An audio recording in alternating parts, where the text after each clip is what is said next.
We're going to end at 25. Good deal.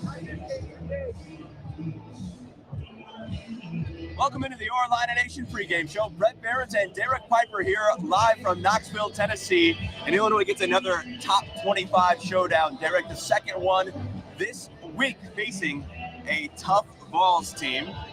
How was the trip down for you? It was good, man.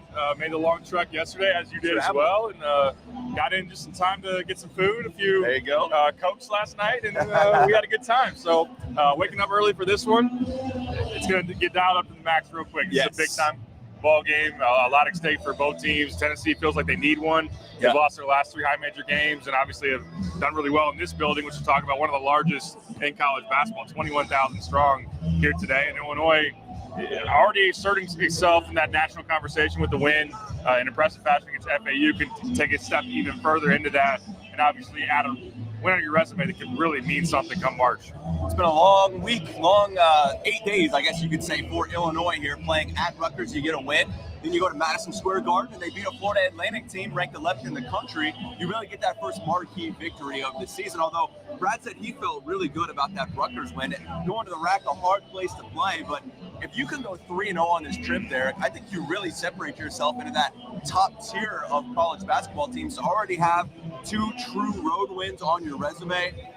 And look, I try and be somewhat cognizant that this time last year, they beat number 2 Texas. All was going well. I do feel like there's a little bit different feel to this year's team, but at the same point, if they come out here with a win today, which they're not favored, it's going to be very tough. It is early, and you can watch this game on WCIA, but if you somehow find a way to get out of this, I think you're feeling really, really good. And the trajectory, at least in my eyes, changes going forward.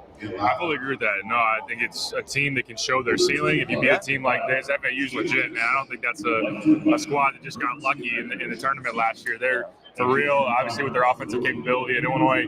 I think in terms of this one, can show they can win different style of basketball games. Like FAU is a high scoring. Can you put up enough points against one of the most electric offenses in college basketball? Now you're going to face one of the best defenses that's going to play probably a really gritty, tough, physical game. And I wouldn't be surprised if this one's maybe in the 60s versus another game that obviously earlier this week was in the 90s. So, I mean, people want that elusive Sweet 16, that run in March.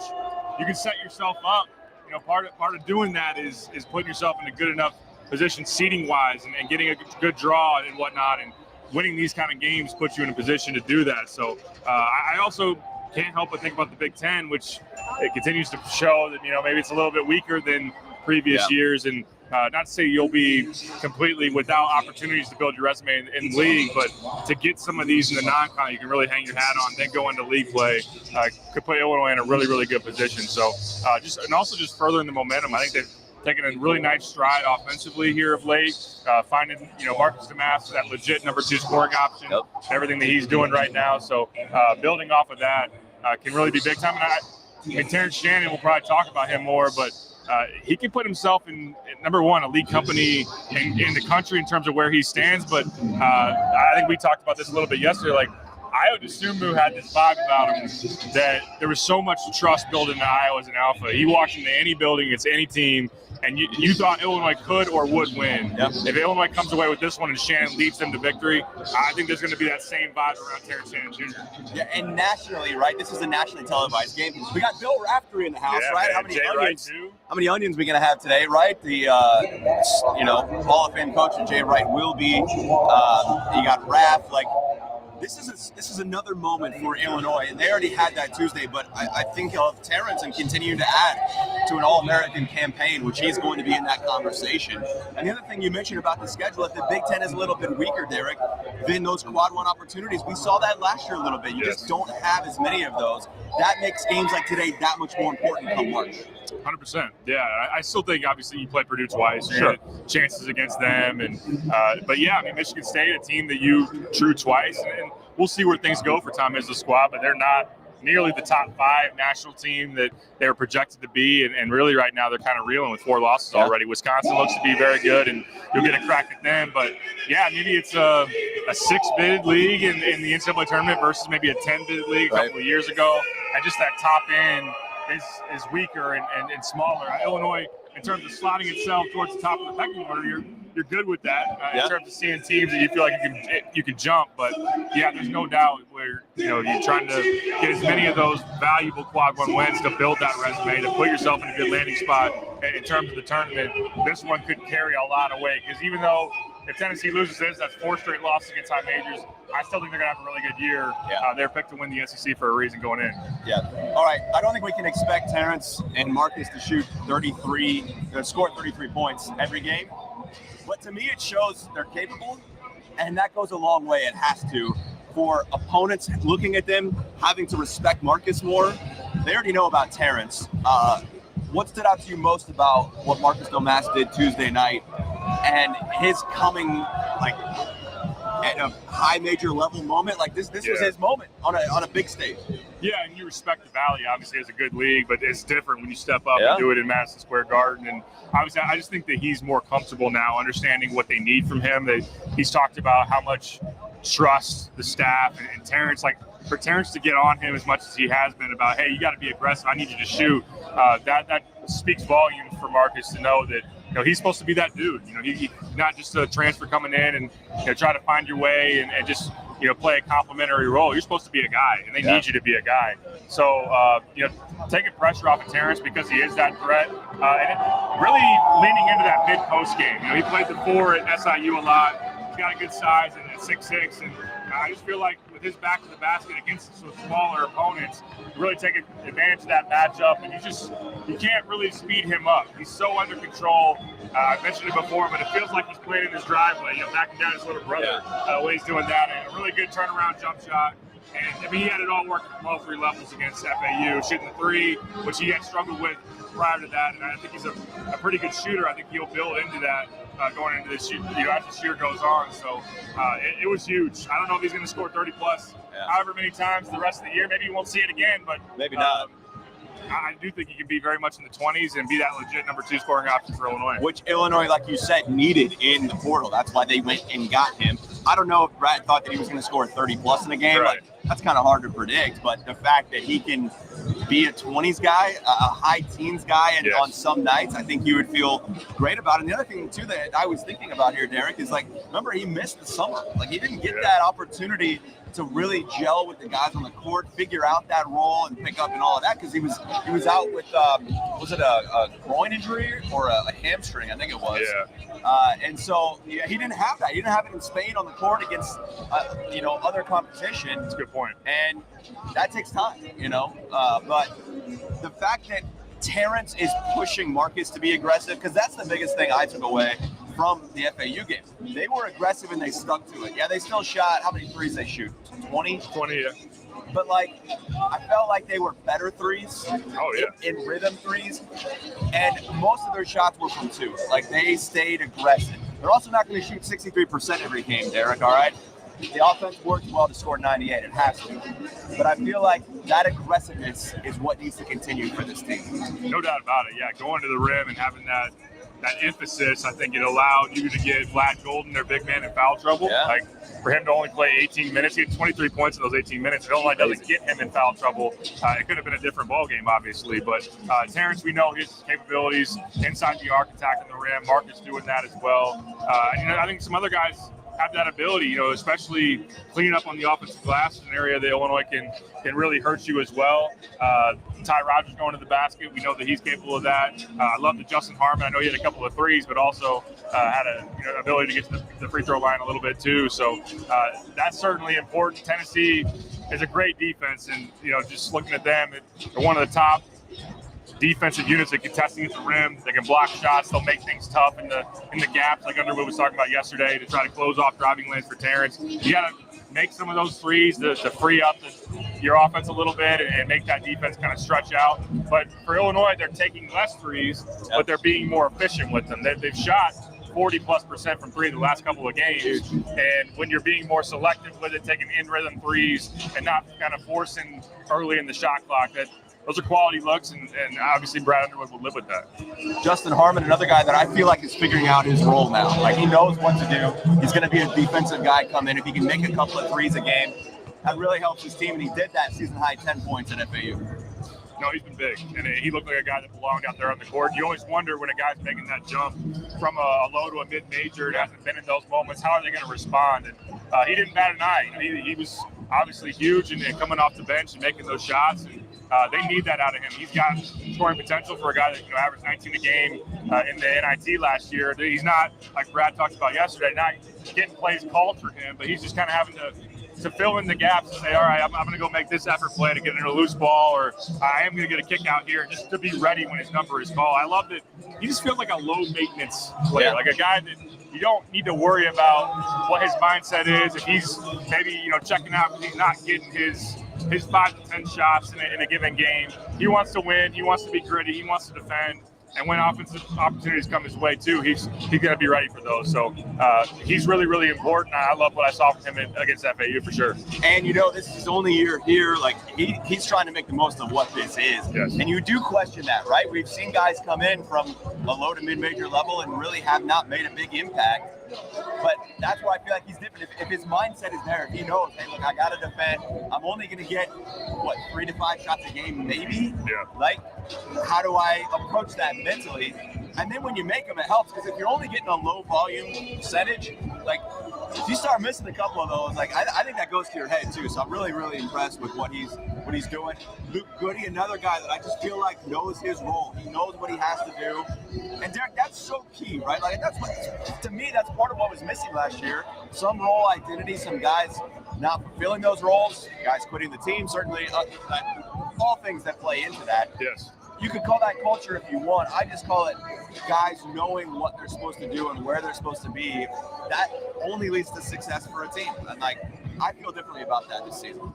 I definitely do as well. It feels like they built this team well in terms of putting the pieces around Terrence and Coleman. Of course, you'd like that proven floor general, right, that point guard. But I think so far, at least of late, their offense has shown they've been able to weather that storm and still have the ball movement. But it comes down to guys like Quincy Guerrier knows who he is. He's a guy that's going to rebound, be physical when opportunities come his way offensively. He hit a 3 against Rutgers. Hopefully that comes around for him, because I think those are different areas that if Harmon's a little more aggressive, getting more off the bench, if Guerrier can hit some more threes more efficiently, that's another level this offense can get to. And yeah, on the note of Goody, he's just been rock solid. And there's a lot to be said for someone that's really reliable. That going into a game, he's probably going to make a couple of threes.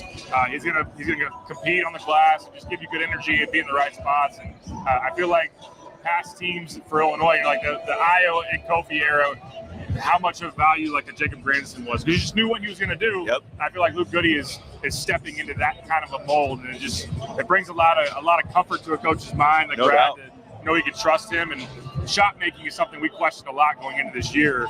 Luke's consistency from three has been a huge deal. That consistency, I like that word. I feel like this team is more consistent on a baseline level to know what you're going to get. All right, they scored 98 against FAU. Now, FAU's not a great defense. A little different challenge today against Tennessee. So. I don't know. You said maybe in the 60s. We'll get your prediction coming up here, Derek. But can that offense then translate? And then are you concerned about the defense giving up 89?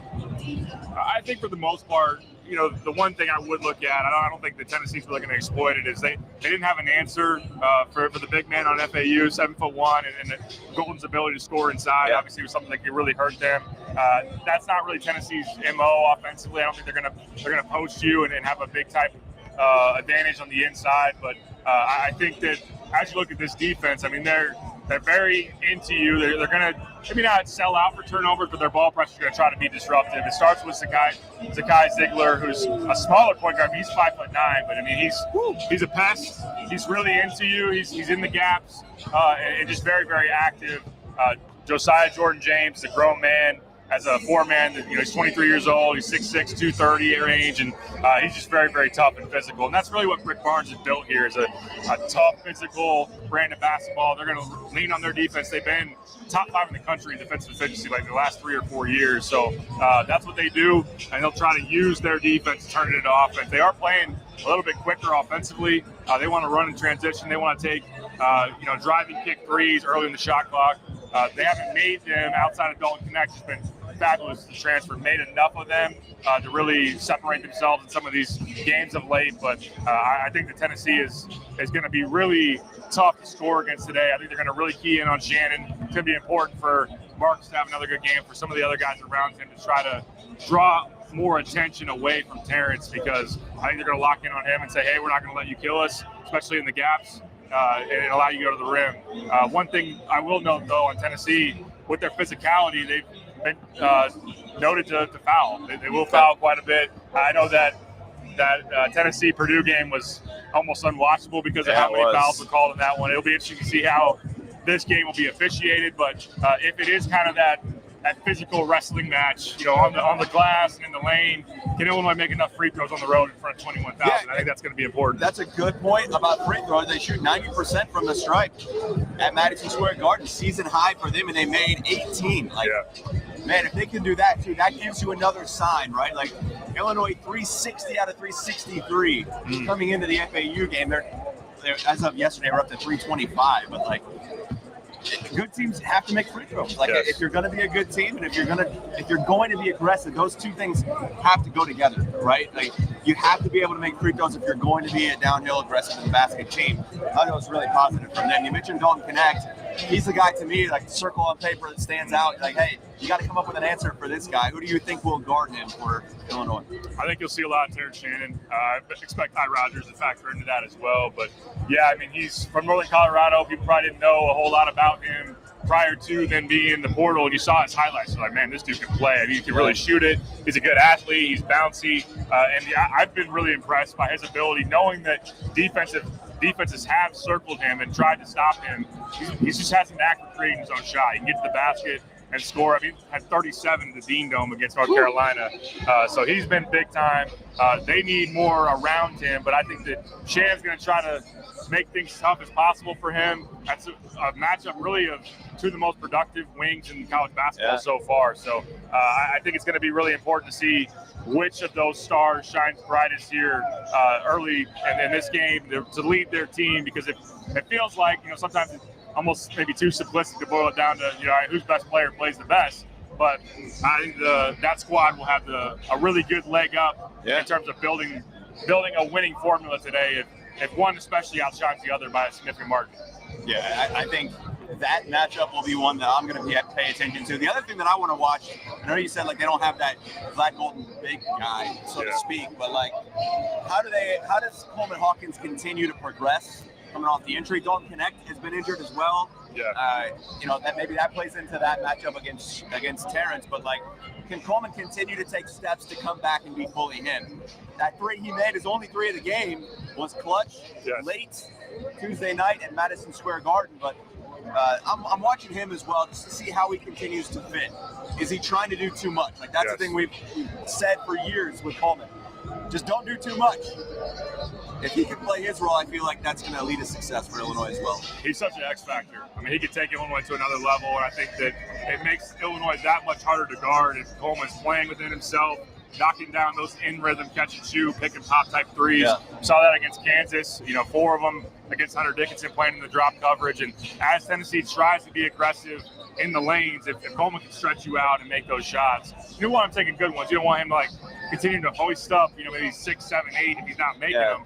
But hopefully he can build off of making that big shot late against FAU. I feel like it's a lot of times it's a confidence thing with Coleman. I think that he's maybe overthought, overcomplicated some things with the pump fakes, with the step back shots, and he's got to limit those mistakes. Especially you play in a building like this, maybe it's easy to kind of get over amped up or overly excitable and try to do too much. So if he can be steady and be that type of a guy today, I think that'd be huge for Illinois as you try to build this thing offensively around Shannon. We know what Coleman's going to do defensively. We know he's going to make some real impact plays with deflections, how much area he can cover. I do think his effort in the glass is going to be important today because they are good in terms of creating second chance opportunities and also taking yours away.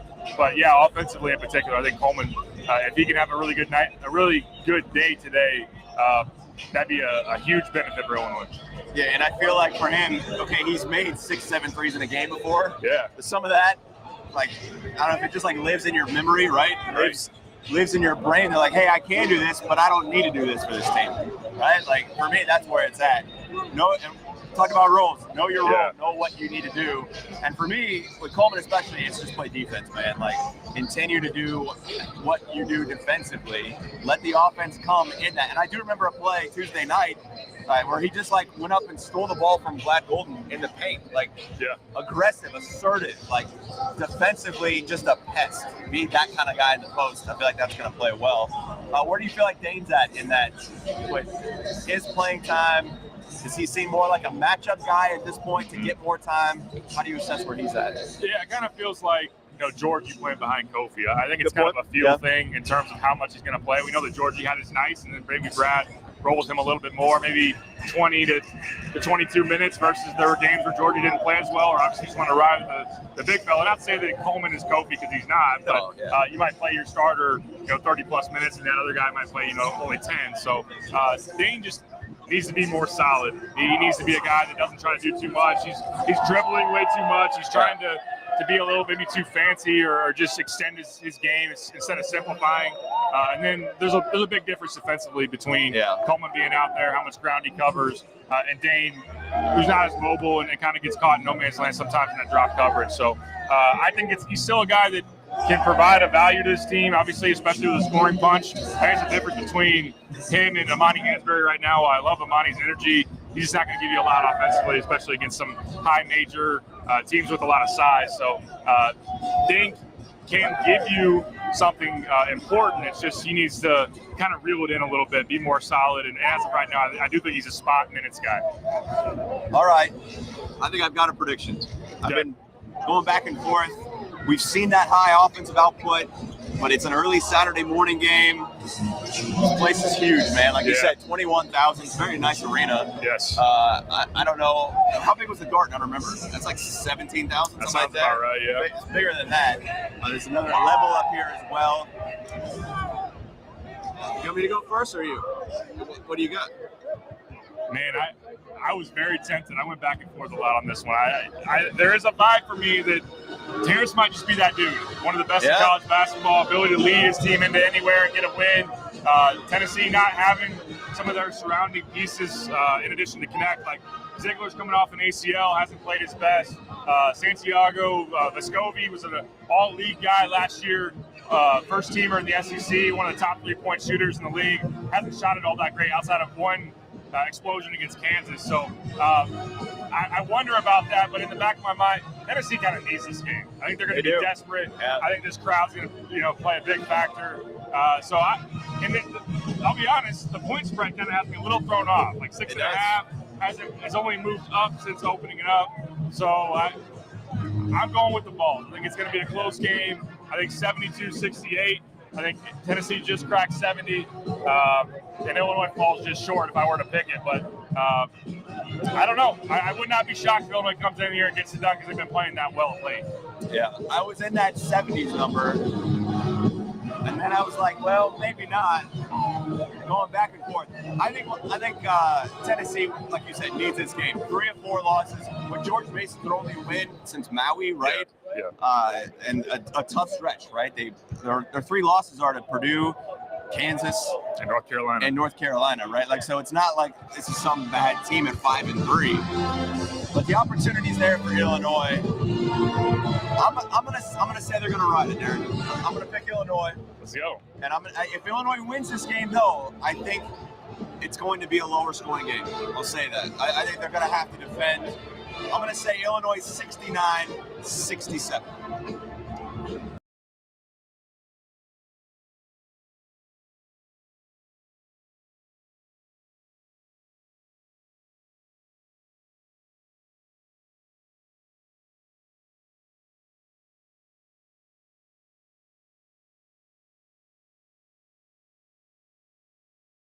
One of the best out there in terms of environments and how many people they'll pack in this place. Joey did a notebook. He also wrote about Justin Harmon, him establishing that role, and just how much it means to him to be his home state program and wanting to win. I mean, he mentioned yesterday that his goal is to put another Big Ten title banner up over at State Farm Center. So read more about that.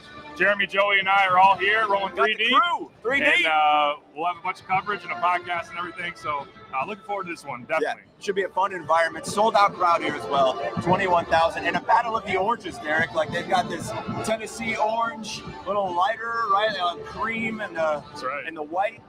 We'll see which orange comes out on top. For Derek,